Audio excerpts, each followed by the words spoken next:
ముచ్చట్లకి స్వాగతం. పిల్లలు, ఈ కథలో మనం ఒక ఉల్లిపాయ బాధ ఏమిటో చూద్దాం. అనగనగనగా ఒక ఇంట్లో ఒక ఫ్రిడ్జ్లో ఒక ఉల్లిపాయ, ఒక పచ్చిమిరపకాయ, ఒక ఐస్ క్రీమ్ ఉన్నాయి.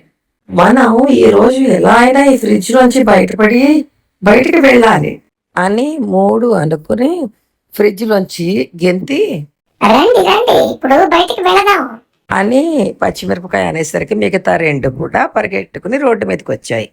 రోడ్డు మీద ఎండలో నడుస్తూ ఉండేటప్పటికి అయ్యో, ఎండవేడికి నేను కరిగిపోతున్నాను, ఇంకా నేను లేను అంటూ ఐసు ఎండవేడికి కరిగి పడిపోయింది.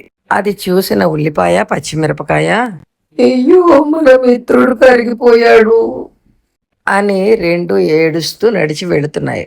పచ్చిమిరపకాయను చూసిన బజ్జీలవాడు ఈ పచ్చిమిరపకాయ ఏదో చాలా బాగుంది, దీన్ని శనగపిండిలో ఉంచి బజ్జీ కింద వేసుకుంటాను అంటూ శనగపిండిలో ముంచి పచ్చిమిరపకాయని బజ్జీ కింద వేసేసాడు. ఇది చూసిన ఉల్లిపాయ నా మిత్రుడు ఐసు కరిగిపోయినప్పుడు ఏడవడానికి నేను పచ్చిమిరపకాయ ఉన్నాం. నా మిత్రుడు పచ్చిమిరపకాయ బజ్జీ అయిపోయినప్పుడు ఏడవడానికి నేనున్నాను. ఇప్పుడు నేనేదైనా అయితే ఏడవడానికి ఎవరూ లేరు. నేనేదైనా అయితే నా గురించి ఏడవడానికి ఇంకా వెనక ఎవరూ లేరు అనుకుని ఏడుస్తూ వెళుతాను. ఉల్లిపాయ బాధ చూసిన దేవుడికి ముచ్చటేసి ప్రత్యక్షమయ్యాడు. ఏమిటి నీ బాధ ఉల్లిపాయ, ఎందుకు ఏడుస్తున్నావు?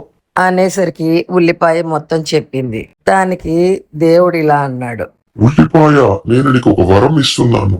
నీకు ఎవరైనా హాని చేసినా, నిన్ను ఎవరైనా కొయ్యాలనుకున్నా వాళ్ళే ఏడుస్తారు, అలాగే చుట్టుపక్కల వాళ్ళు కూడా ఏడుస్తారు అని దేవుడు అనేసరికి ఉల్లిపాయ ఆనందంగా నవ్వుకుంటూ అమ్మయ్యా, నేను ఏదైనా అయినా ఏడ్చే వాళ్ళు ఉన్నారు అనుకుని ఆనందపడింది. చూసాం కదా పిల్లలు, ఇది ఒక సరదా అయిన కథ.